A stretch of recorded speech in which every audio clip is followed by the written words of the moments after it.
Sahabat Kompas.com, pernah penasaran nggak kenapa Amerika Serikat sangat jor-joran membantu Ukraina? Pada Mei 2024 lalu misalnya, Amerika Serikat memberikan bantuan berupa sistem pertahanan udara rudal Patriot senilai 6 miliar US dollar atau sekitar 97 triliun rupiah. Adanya rudal ini akan digunakan untuk melengkapi amunisi National Advanced Surface to Air Missile System atau NASAMS. Sebelumnya, Amerika Serikat juga sudah mengirim rudal jarak jauh ATACMS atau Army Tactical Missile System ke Ukraina.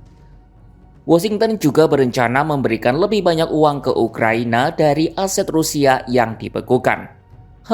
Sebenarnya apa sih yang dicari Amerika dalam upaya membantu negara pimpinan Volodymyr Zelensky itu? Apa iya sekadar bantu aja? Atau ada udang di balik batu dari bantuan yang diberikan? Ternyata ada sesuatu yang diincar AS dari Ukraina di balik bantuan itu. Hal ini dibocorkan oleh Senator AS asal Partai Republik Lindsey Graham dalam sebuah wawancara dengan TV lokal pada Selasa 10 Juni 2024. Lindsey terang-terangan menyebut Ukraina sebagai tambang emas. Ia menegaskan bahwa Barat harus menjaga akses terhadap mineral senilai hingga 12 triliun dolar Amerika Serikat atau sekitar 185 kuadriliun rupiah.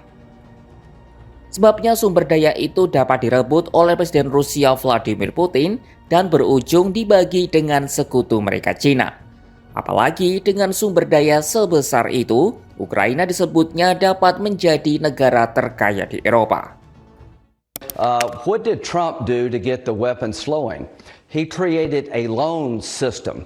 They're sitting on $10 to $12 trillion of critical minerals in Ukraine. They could be the richest country in all of Europe. I don't want to give that money and those assets to Putin to share with China. If we help Ukraine now, they can become the best business partner we ever dreamed of. That $10 to $12 trillion of critical mineral assets could be used by Ukraine and the West, not given to Putin and China. Washington Post pernah menerbitkan laporan pada tahun 2022 yang menyebut Ukraina sebagai rumah bagi 117 dari 120 logam dan mineral yang paling banyak digunakan. Sebagian besar di antaranya tersimpan di Ukraina Timur, tempat sebagian besar pertempuran terjadi. Lindsey secara tegas mengisyaratkan Ukraina harus membayar Barat untuk pengiriman senjata dengan cadangan mineralnya yang besar. Ia lalu merujuk cara Trump yang mengirim bantuan militer ke Ukraina dalam bentuk pinjaman. Namun ada pandangan lain yang menyebut kalau pengiriman bantuan Amerika Serikat ke Ukraina ini pada akhirnya justru menguntungkan Amerika Serikat.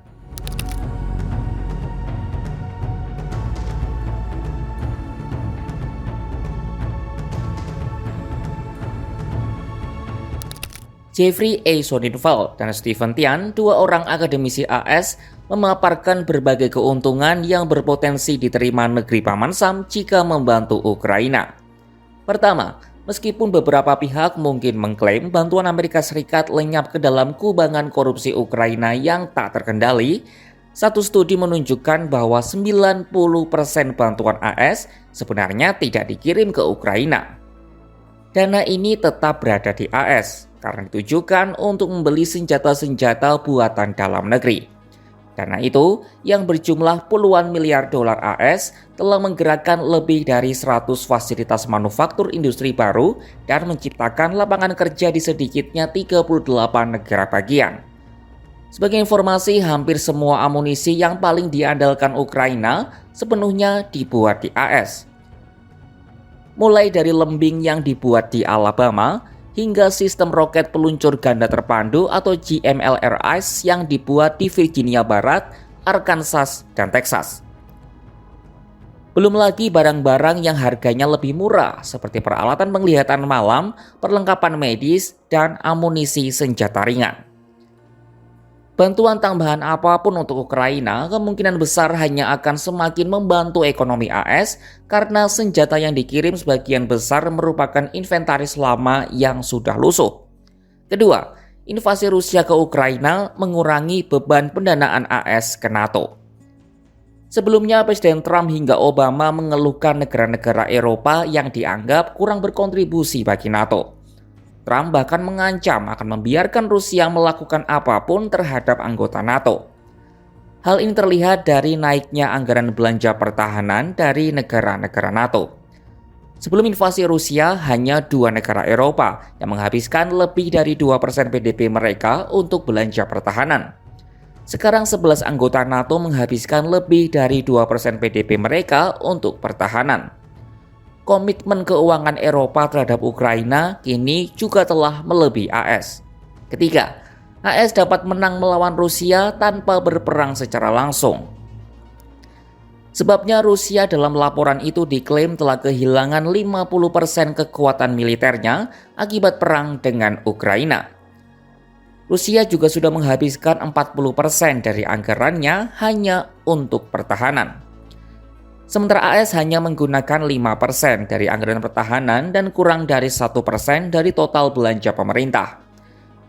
Amerika Serikat juga masih mencari cara untuk lebih banyak membekukan aset-aset Rusia. Ukraina menyimpan harta karun berupa mineral senilai triliunan dolar Amerika Serikat yang menjadi rebutan banyak pihak. Washington sudah terang-terangan berharap harta karun itu tidak jatuh ke Putin dan China.